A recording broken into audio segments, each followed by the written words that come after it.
গিয়েছিলাম মহোৎসবে। তো সেখানে গিয়ে মহোৎসবের প্রসাদ দেখে রীতিমতো অবাকই হয়ে গেলাম। তো চলো পুরো ব্লগটা সঙ্গে থেকেও দেখতে থেকেও ভালো লাগবে।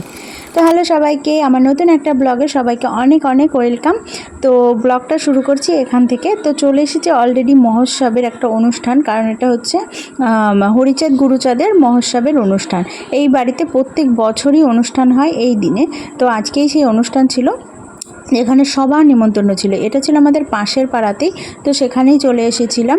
আর এখন প্রায় দুপুর 2:30 মতো বাজে, যেখানে এই টাইমটাই আসলাম কারণ হচ্ছে এই সময়টাতেই হচ্ছে গিয়ে অনেক হরিবল মানে দল আসে। দল বলতে যে ডাঙ্কা পিটায় সেই দলগুলো, সেখানেই প্রায় 10-12টা দল আসে। তো অনেক লোক, এদিকে দেখো সেই ডাঙ্কা পেটানো হচ্ছে আর সেই তালে তালে সবাই নাচ করছে। আর এই ডাঙ্কার আওয়াজে সবাই ভীষণভাবে আনন্দিত হয়ে সবাই নাচ করে। তো সেটাই আমি একটু ক্যামেরাবন্দি করে নিয়েছিলাম, কারণ এর আগে আমি এখানে আসিনি।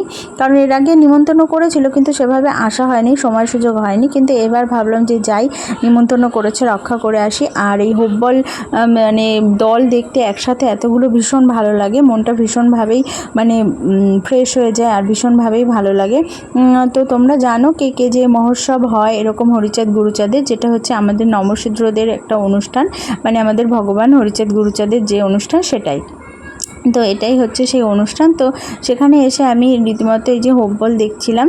তো এখানে এর আগে 3 দিন কীর্তন ছিল। তো তারপর লাস্টের দিন এই 10-12টা দল আসে, সেখানে এই অনুষ্ঠানটা হয়। তারপরে হচ্ছে গিয়ে দুপুরের খাওয়া দাওয়া। আর 3 দিন যাবত এখানে সকাল দুপুর আর রাতে খাওয়া দাওয়া চলছিল। তো এই 3 দিনের মধ্যে আমি আসিনি, লাস্টের দিনই আসলাম, কারণ এই হোব্বলটা দেখার খুব ইচ্ছে ছিল যে 10-12টা দল একসাথে অনেক রকম মানে বাজনা বাজিয়ে আর সবাই ভীষণভাবে নাচে। তো সেটাই দেখার জন্য এই দিনেই আসলাম। তো চলো আমরা এই হোব্বলটাকে এনজয় করি। তোমরা কে কে দেখেছো বা ভালোবাসো সেটা অবশ্যই কমেন্ট করে জানিও যে কেমন লাগে তোমাদের এই হোব্বলের ডাঙ্কার দল যখন এতগুলো বাজনা বাজে, বাজার বাজিয়ে যখন নাচে, বলতে পারো একটা তাল মতো উঠে যায়। সবাই ভীষণভাবে মানে নাচতে ইচ্ছে করে সবারই মন থেকে। তো এই যে এখানে হোব্বল বাজানোর পরে তারপরে চলো এবার চলে আসলাম হচ্ছে গিয়ে দুপুরের খাবার দাবার খেতে হবে। তো এখন বাজে প্রায় 3টে মতো। তার আগে চলে আসলাম যেখানে রান্না হচ্ছে সেখানে। এখানে এসে দেখি অনেক বড় বড় কয়েকটা উনুন আর হচ্ছে অনেক বড় কড়াই, মানে ভীষণই বড়, যেটা এর আগে আমি কখনো দেখিনি।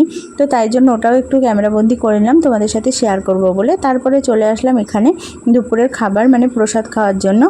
তো এখানে দেখো আমরা বসে পড়েছি। এদিকে কুহু বসেছে আমার পাশে, তার পাশে আমার মাসি রয়েছে আর আমার মা রয়েছে তার পাশে আবার একটা জেঠিমা রয়েছে, যেটা হচ্ছে আমার মাসি বাড়ির পাশে। তো চলো এখানে আমরা সবাই বসে পড়েছি। আর অনেক লোকের নিমন্ত্রণ থাকে, মানে যে মানে যেখান থেকে ইচ্ছা আসতে পারে, মানে আলাদা করে নিমন্ত্রণ করবে এরকম কোনো ব্যাপার নেই, কিন্তু বলে দেয় সবাইকে যে নিমন্ত্রণ। তো তাই জন্য প্রচুর লোক হয়, বলতে পারো হাজার হাজার লোক হয় এখানে, সকালে দুপুরে রাতে খাবার মানে খাওয়ায়। তো এখানে দেখো প্রথমে খাবারে ভাত দিয়ে দিয়েছে। আর এখানে অনেক লোক হয়, তো চেয়ার টেবিলের ব্যবস্থা করেছিল, কিন্তু এত লোক হয়েছিল যে চেয়ার টেবিলে খেতে দিতে বেশ মানে পেরে উঠছিল না। তাই জন্য নিচেই একদম মানে আসন পেতে একদম বসিয়ে দিয়েছে, যাতে একবারে অনেকে বসতে পারে। তো ভাতের পরে প্রথমে দিয়ে দিল হচ্ছে ডাল। তো ডাল আমি দেখলাম যে মাছের মাথা দিয়ে করেছে, যেটা দেখে আমি অবাকই হয়েছিলাম যে এটা একটা কীর্তন বাড়ি, অনুষ্ঠান বাড়ি, পুজোর বাড়ি, সেখানে হচ্ছে গিয়ে নিরামিষের জায়গায় আমিষ দিয়েছে। তারপর ডালের পরে দিয়ে দিয়েছিল পটল চিংড়ি, সেটা দেখেও অবাক। আর মানে আমি অবাকই হয়েছি যে অনুষ্ঠান বাড়িতে এসে ভেবেছিলাম নিরামিষ হবে, কিন্তু দেখলাম যে আমিষ হয়েছে। তারপরে দিয়ে দিয়েছিল মাছ, সেটা দেখে আরোই অবাক হয়ে গেছিলাম। তোমরা কে কীরকম অবাক হয়েছে জানিও।